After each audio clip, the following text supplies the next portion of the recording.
Labai nesenai mes aptarėme Apple renginį, po kurio didžioji dalis įrangos gavo programinius atnaujinimus.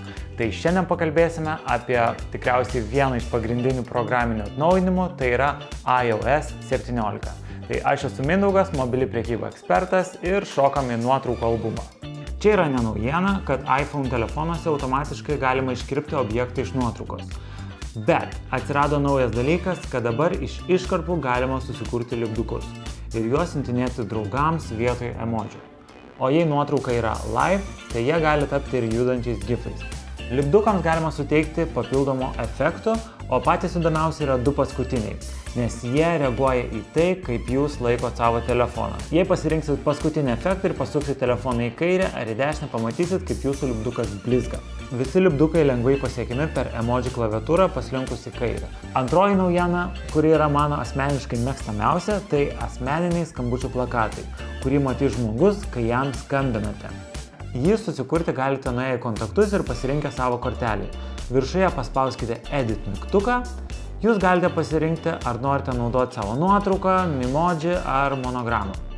Pasirinkus nuotrauką atsiranda labai daug pritaikymo galimybių. Galima pakeisti nuotraukos spalvą, pašalinti foną arba išvis visiškai pakeisti fono spalvą. Taip pat galite koreguoti savo vardo stilių. Paspaudę ant savo vardo galite pakeisti šriftą, kokio storio norite, kad šriftas būtų ir kokios spalvos norite, kad būtų.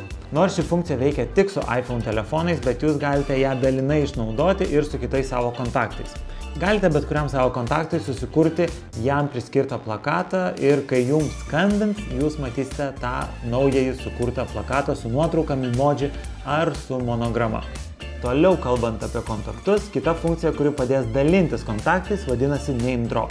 Kad jis suveiktų, jums reikia savo telefoną palaikyti virš kito iPhone telefono, kuriame žinoma yra įdiegta iOS 17 programinė įranga ir jūs automatiškai apsikeisite kontaktais. Labai laukiu, kada man pavyks asmeniškai išbandyti Name Drop funkciją, nes tai atrodo truputėlį kaip iš ateities. Gan išskirtinė nauja funkcija, kuri vadinasi Standby Mode. Kai jūsų telefonas krausis ir bus horizontalioj pozicijai, automatiškai ši funkcija aktyvuosis. Visus standby režimo valdiklius galėsite koreguoti, keisti, kas bus rodoma ir net padaryti, kad būtų rodoma jūsų nuotraukos. Čia dar viena funkcija, dėl kurios aš labai džiaugiuosi, nes ši funkcija gali padėti telefonui tapti nuotraukų albumu.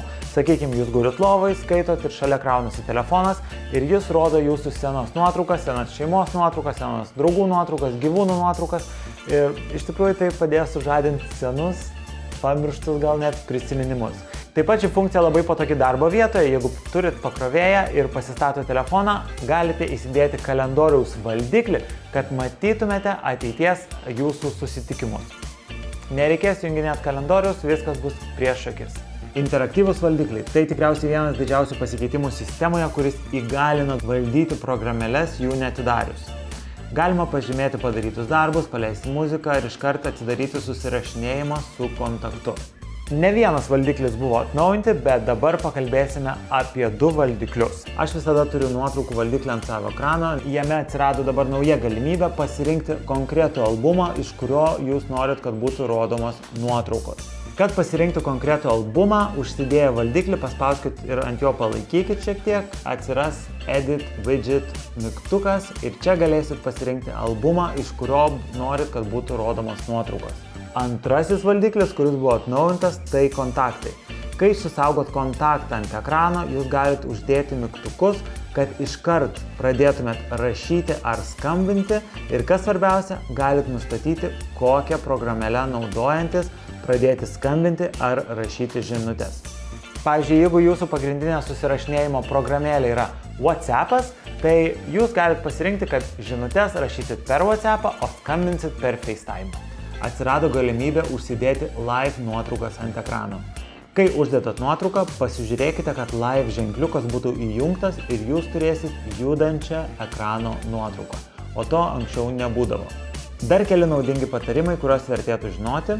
Jei naudojate laikmatį telefone, tai atsirado galimybė sukurti jų ne vieną, bet tiek, kiek jums reikia. Naudojantis Siri asistentu nebereikia sakyti žodžio hey, užtenka pasakyti Siri ir savo komandą. Žinutėse galite taip pat pasidalinti savo atvykimą į tam tikrą lokaciją laiku. Jei jūs keliaujat kažkur ar po vakarėlio einat namo, jūs galite pasidalinti su žmogumi savo lokaciją ir kad kai jūs pasiekite namus, jis gautų pranešimą, kad jūs esat saugus namuose. Kitu atveju, jeigu negaus pranešimo, tai jis gaus jūsų konkrečią buvimo vietą. O koks operacinės sistemos atnaujinimas jums pasirodė naudingiausias, ar jums labiausiai patinka, o gal aš kažko nepaminėjau, ką jūs naudojat, tai būtinai tuo pasidalinkite komentaruose. Jei praleidot Apple renginį, tai galite pasižiūrėti mano aptarimą, kas buvo pristatyta Apple renginio metu.